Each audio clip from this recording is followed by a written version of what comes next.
دیگر برادر عزیز پرسیده است که خب آیا روزی وفات پدر یا مادر را جشن گرفتن، صدقه کردن در حق او درست است یا نه؟ بعضی ها میگویند که درست نیست.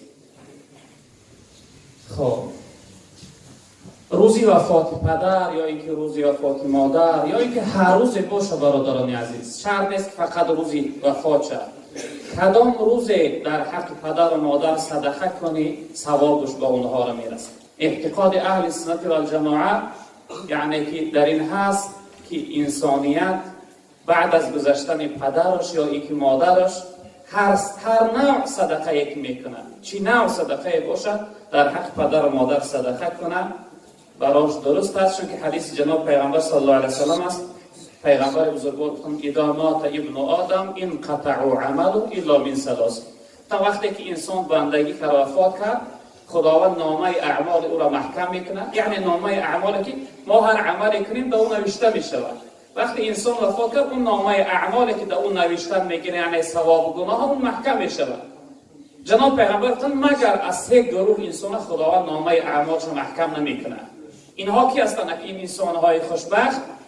یکمش پیغمبر بزرگوار گفتند که صدقه جاریه، انسانی که صدقه جاریه کرده. صدقه جاریه یعنی مسجد آباد کرده است، راه بنیاد کرده است، و یک جای بی آب آب برده است، یک باغ یعنی درست کرده است، یا اینکه یعنی یکان کوپریک و پل راست کرده است، یا اینکه به یک بچه طالب علم کتاب خریده است.